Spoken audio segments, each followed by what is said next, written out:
Bonsoir à tous, Le Monde aujourd'hui, ravi de vous retrouver pour cette nouvelle année 2023 et pour la première édition de votre journal. On commence tout de suite par les titres.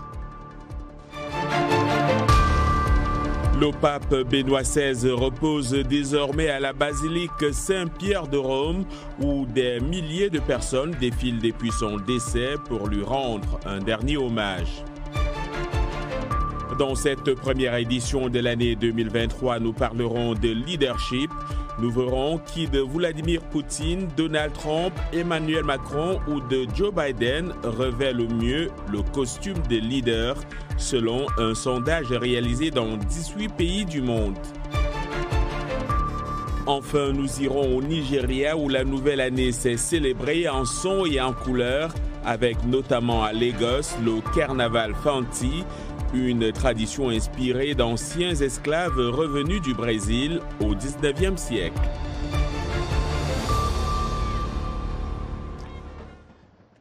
Bonne année à tous. Mais l'année 2023 débute dans les pleurs et des tristesses.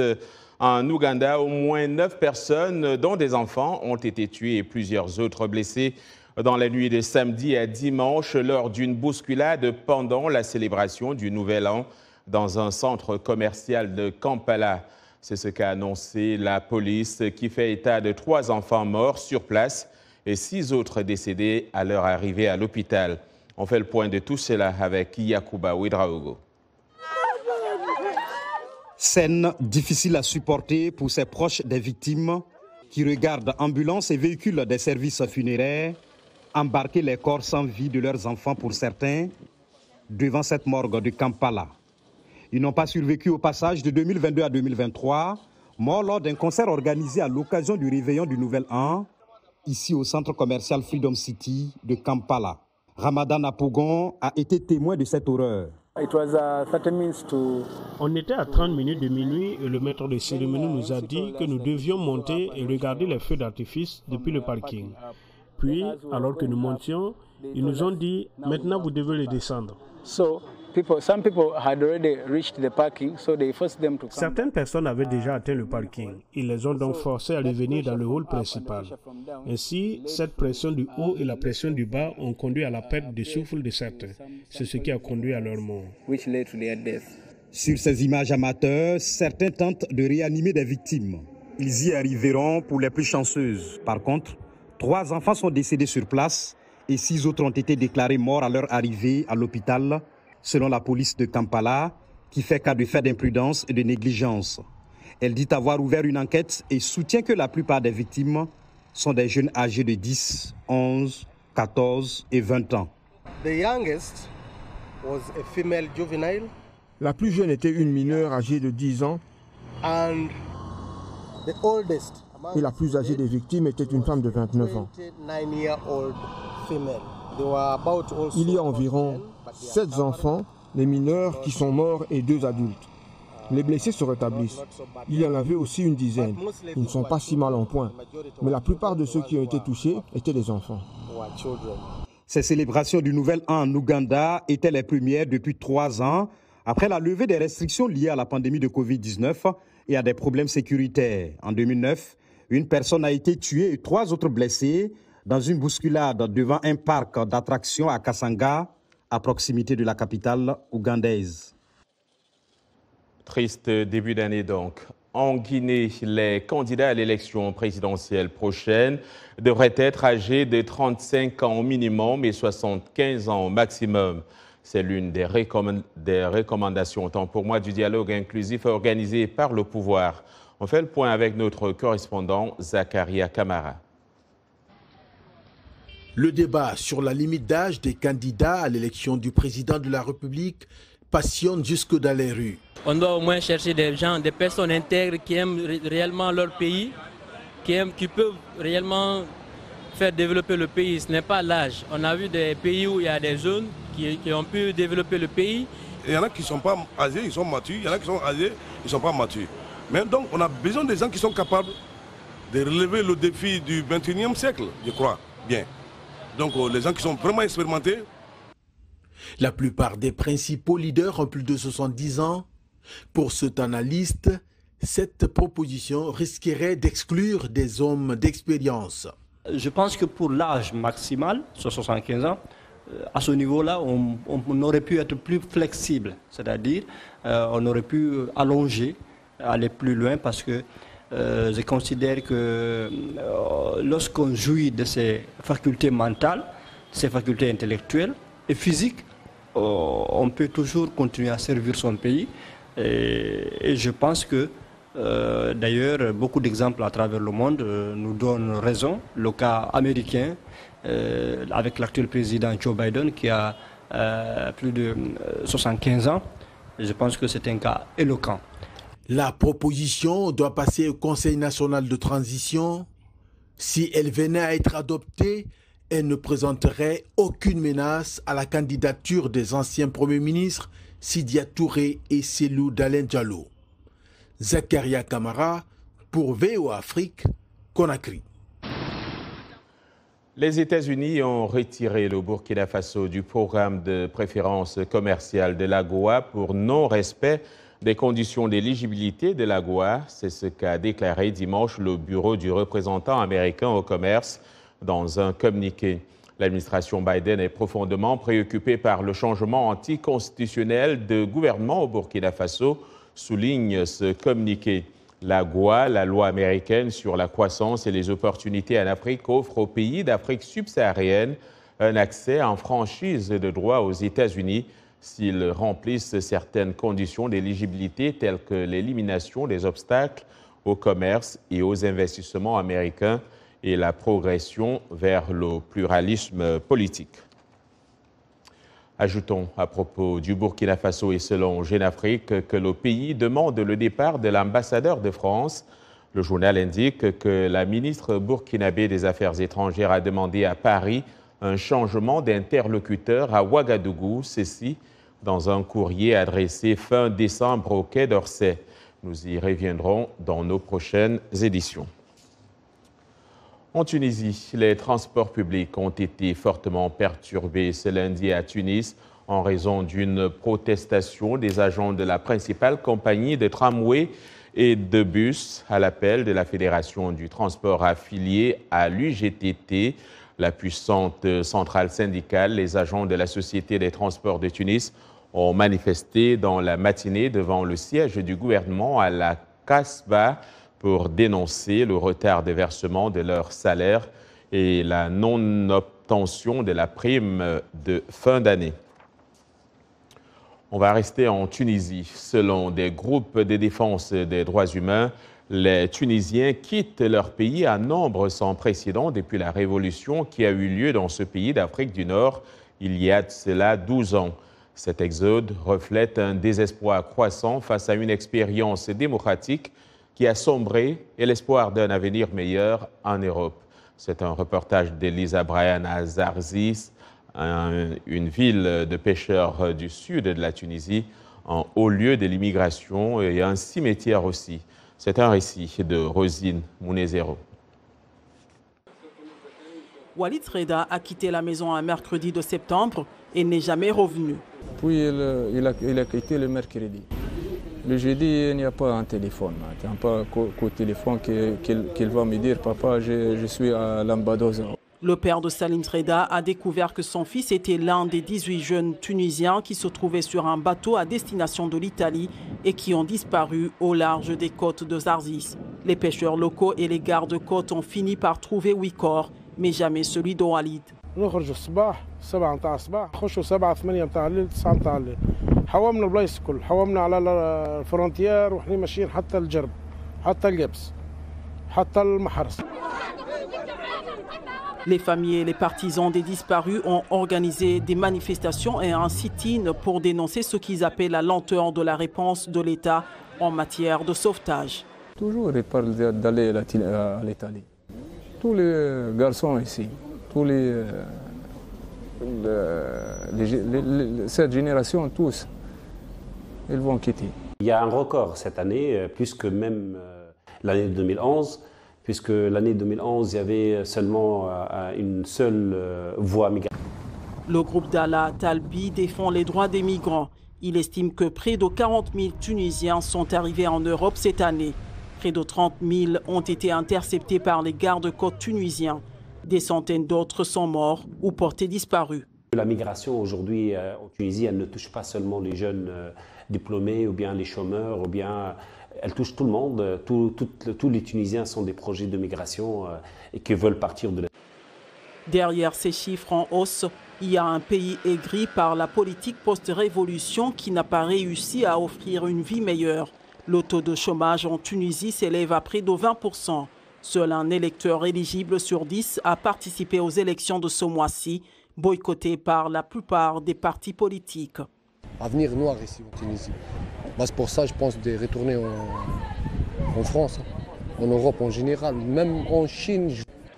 Zarzis, c'est également une escalade pour les Africains subsahariens qui cherchent eux aussi une vie meilleure.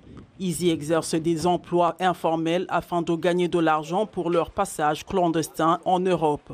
Ce n'est pas facile, mais il faut juste le faire pour réussir et obtenir ce que l'on veut dans la vie. Mais le sort de Walid et d'autres candidats à l'émigration souligne les risques énormes qu'il y a à prendre la mer. Et pour certains, il n'y a pas de seconde chance.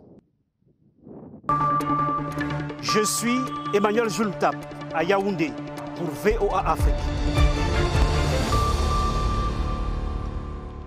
Actualité au Sénégal où 2 députés de l'opposition ont écopé lundi de 6 mois de prison ferme pour avoir frappé à l'Assemblée nationale une collègue de la majorité. On se souvient que le 1er décembre, le député Massata Samb avait pris à partie depuis la tribune sa collègue Amine Diaye au sujet de déclarations qu'elle avait faites contre Moustapha Sy, influent marabout au Sénégal. Les images qui ont circulé en boucle montraient alors notamment Massata Samb gifler la parlementaire et son collègue Mamadou Niang lui décocher donc un coup de pied au ventre en pleine session publique. Les 2 députés n'étaient pas présents lundi lors de la lecture du jugement. Des milliers de fidèles ont afflué ce lundi au Vatican pour rendre un dernier hommage à Benoît XVI, mort samedi à 95 ans dans le monastère isolé du Vatican où il vivait depuis sa démission surprise en 2013. Avant son inhumation, j'y parviens, une crypte de la basilique, une cérémonie solennelle, mais sobre selon le Vatican, se tiendra jeudi matin, place Saint-Pierre, la même où les funérailles de son prédécesseur Jean-Paul II avaient attiré 1 million de personnes en 2005. Davantage avec Arzouma Compaoré. Mais attention, certaines images peuvent choquer.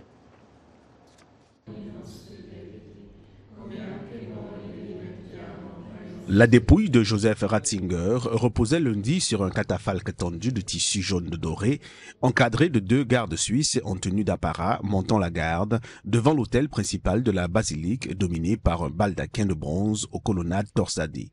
La première ministre italienne, Giorgia Meloni, et le président de la République, Sergio Mattarella, se sont également joints à la foule des personnes en deuil dans la basilique Saint-Pierre pour rendre hommage à l'ancien pape Benoît VI.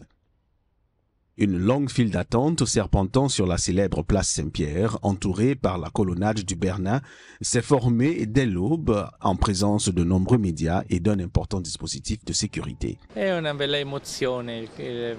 une belle émotion de voir le corps même un peu transformé par la souffrance, mais même en cela, le pape nous a donné un exemple de foi, l'exemple d'une foi lumineuse qui a illuminé son pontificat, mais aussi cette dernière ligne droite de sa vie. C'est un devoir d'être ici pour lui témoigner une grande reconnaissance et aussi notre attachement au pape François dont nous sommes les serviteurs. Après ces 8 ans d'un pontificat marqué par de multiples crises, Benoît VI avait été marqué début 2022 par le drame de la pédocriminalité dans l'Église, mise en cause par un rapport en Allemagne sur la gestion des violences sexuelles. Lorsqu'il était archevêque de Munich, il était sorti de son silence pour demander pardon, mais avait assuré n'avoir jamais couvert de pédocriminels. Né en 1927, Joseph Ratzinger a enseigné la théologie durant 25 ans en Allemagne avant d'être nommé archevêque de Munich. Il est ensuite devenu le strict gardien du dogme de l'Église durant un autre quart de siècle à Rome, à la tête de la congrégation pour la doctrine de la foi, puis pape pendant 8 ans, succédant à Jean-Paul II. C'est impressionnant. C'est une petite personne fragile et il est rentré chez lui, je l'espère. Dernier pape à avoir participé au Concile Vatican II, il a toutefois défendu une ligne conservatrice à la tête de l'Église, notamment sur l'avortement, l'homosexualité et l'euthanasie. C'était vraiment une personne très humble, très compétente, préparée, qui nous a appris à aller vers Dieu avec humilité et confiance.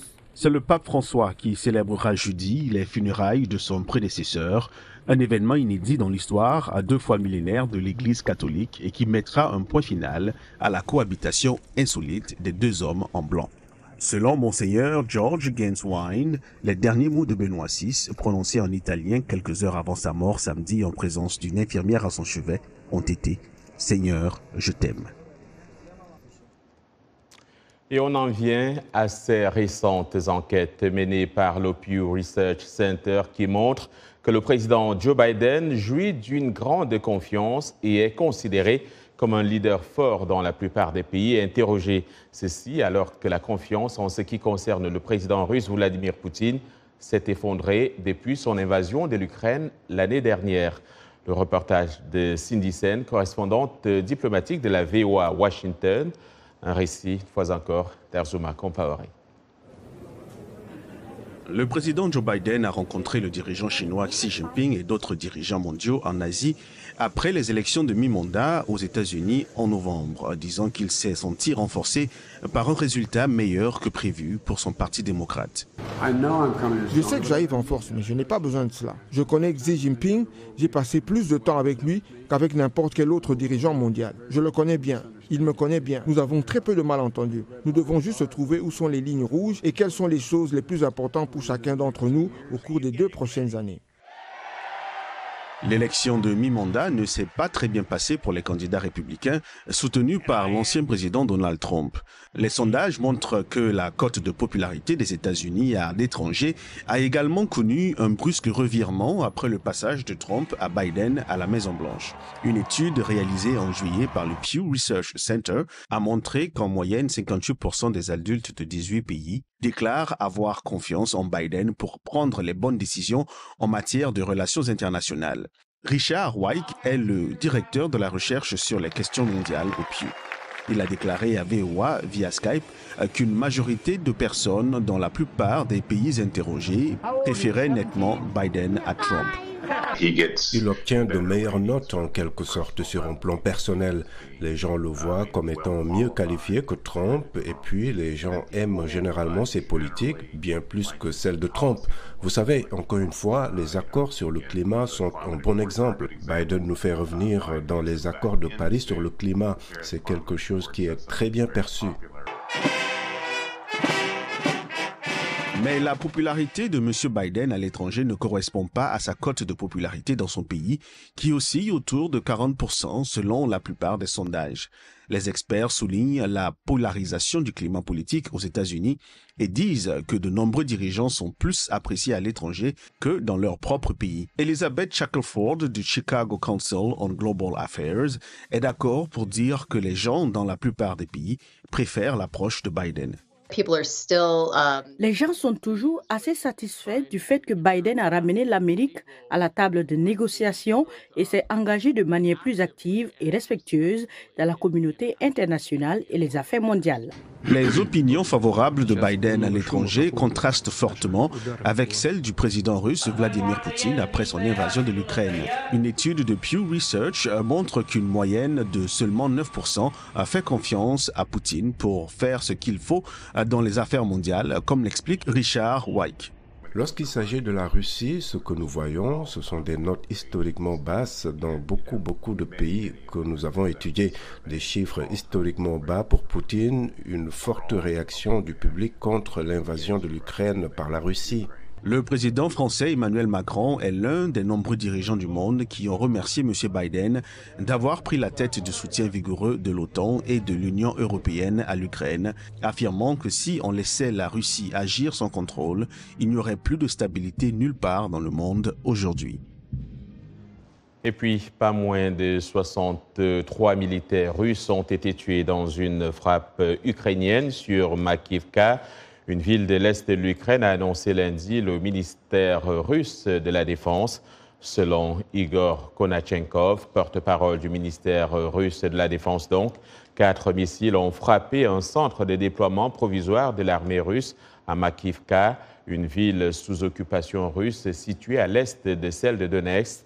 Le ministère russe précise qu'il s'agit d'une frappe à partir d'un lance-roquettes multiple IMAX, une arme livrée à Kiev par les États-Unis.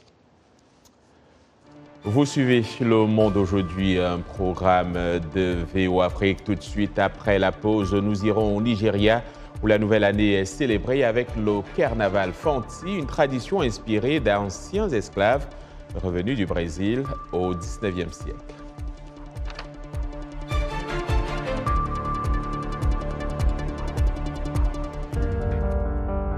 Le monde change. Les temps paraissent incertains. Et ce que l'on entend est souvent différent de ce que l'on voit. Alors nous recherchons la vérité. Quand on ne nous raconte qu'une partie de l'histoire, nous perdons confiance. En tant que crise, nos rêves, nos espoirs et nos souhaits d'un avenir meilleur dépendent d'une presse libre. À la Voix de l'Amérique, nous vous apportons les nouvelles que des gens prennent des risques pour voir. Nous connectons le monde et l'unissons par la vérité. La Voix de l'Amérique, c'est l'actualité dans sa totalité. Vous suivez Le Monde aujourd'hui, un programme de VO Afrique. Au Nigeria, des danseurs et musiciens participent à un carnaval à Lagos appelé Carnaval Fanti ou Carita. Cet événement est une tradition annuelle s'étendant généralement le jour de l'an. Les détails dans ce reportage de Quadri Tayo, un récit de Rosine Mounezero. L'événement a été inspiré par d'anciens esclaves revenus du Brésil à Lagos au XIXe siècle. Du nom de Isale Koworo, l'événement est célébré chaque 1er janvier de l'année. Le carnaval Fanti est très important pour nous, habitants de Lagos Island, parce que nous l'organisons toujours le 1er janvier de chaque nouvelle année. Il rassemble des personnes de l'extérieur du pays, de tout le pays. Elles sont venues ici et nous faisons le Fanti ensemble. Nous jouons et dansons, nous faisons tout ensemble et nous nous amusons. Un événement qui rassemble les habitants de Lagos, mais aussi ceux de l'extérieur, et leur donne l'occasion de célébrer ensemble le début de l'année. Le carnaval Fanti est très important pour nous, habitants de Lagos Island, parce que nous l'organisons toujours le 1er janvier de chaque année. Il rassemble des personnes de l'extérieur du pays, de tout le pays. Ils sont venus ici et nous faisons le Fanti ensemble. Nous jouons et dansons. Nous faisons tout ensemble et nous nous amusons. Le carnaval Fanti, appelé encore Carita, fait danser Lagos à l'image du carnaval brésilien. Un événement qui marque le début de l'année et dont le rythme de la danse et de la musique donne à ses participants le plaisir de bien démarrer l'année et de la vivre dans la joie. Les petits agriculteurs produisent environ un tiers de la nourriture dans le monde. Pourtant, ils manquent de visibilité au niveau mondial et rencontrent de nombreux obstacles pour acheminer leurs récoltes vers les grands marchés. Une nouvelle application aide à changer les choses pour certains agriculteurs en Afrique. Julie Tabo s'est penchée sur le sujet. C'est un récit de Dili Diko. Iva Baimolal, une productrice d'oignons en Tanzanie, avait l'habitude de vendre sa production uniquement au niveau local. Mais maintenant, elle a élargi sa clientèle grâce à AgroMoveo, une application qui lui permet de vendre ses produits à des acheteurs au-delà de sa ville natale. Nous évitons désormais les intermédiaires qui avaient l'habitude de fixer le prix. Désormais, grâce à l'application Agromobile, nous percevons de gros bénéfices puisque nous pouvons vendre directement nos marchandises aux acheteurs. Les petits agriculteurs produisent environ un tiers de la nourriture mondiale. Il est donc crucial de rendre leurs produits plus accessibles à de nouveaux acheteurs à l'heure où la sécurité alimentaire est une préoccupation partout. Nous avons vraiment apprécié la façon dont l'application a permis de réunir les acheteurs, les vendeurs et les transporteurs et d'accroître l'efficacité pour les producteurs. Justement, l'objectif derrière cette application, selon son fondateur, Andrew Mack. Elle est conçue pour tous ceux qui veulent établir ce lien entre petits producteurs et monde extérieur. Si l'application est gratuite pour l'agriculteur, Agromoveo gagne de l'argent en fournissant des données sur les cultures à des acheteurs plus importants. Les agriculteurs n'ont besoin que d'un smartphone pour télécharger l'application, créer rapidement un profil et poster leurs produits sur la plateforme. Lady Sanabria Arias a utilisé Agromoveo pour trouver un nouveau producteur de goyave d'une autre région de Colombie pour le populaire goûter à la goyave de son entreprise, Guava Bocadillos. À ce jour, nous avons effectué 35 achats, environ 1 millier de paniers de goyaves rouges et blanches. Des applications comme Agromoveo permettent aux petits agriculteurs de s'insérer sur un marché plus vaste et de contribuer à nourrir une population en constante augmentation. Merci Michel. Traditionnellement utilisés pour les mariages et les événements spéciaux, les bijoux artisanaux soudanais sont aujourd'hui confrontés à un défi du fait de la situation économique désastreuse. De plus, le nombre de personnes maîtrisant cet artisanat continue de baisser. C'est un récit de Nanit Talani. Sur le marché des bijoux d'Omdurman, des artisans façonnent habilement les métaux pour en faire des boucles d'oreilles, des colliers et des bracelets aux motifs traditionnels de l'ancienne culture méroïtique, mais la survie de leur art est menacée. Ce genre de bijoux est en train de disparaître. Maintenant, les bijoux sont importés du Golfe, d'Italie et d'autres pays. Ce genre d'œuvre d'art n'est plus aussi courant.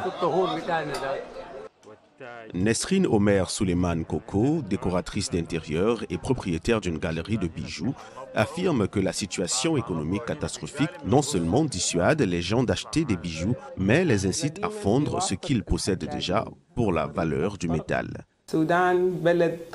Par nécessité, certaines personnes font fondre des bougies pour conserver la valeur de l'or ou de l'argent dont ils sont faits. Alors, les bijoux perdent leur valeur patrimoniale et deviennent de l'or et de l'argent brut.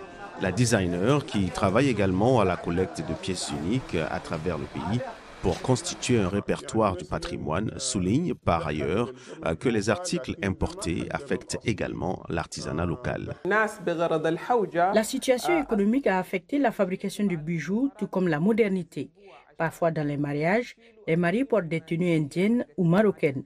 Pourquoi ne pas conserver nos tenues traditionnelles et y ajouter quelques touches modernes ?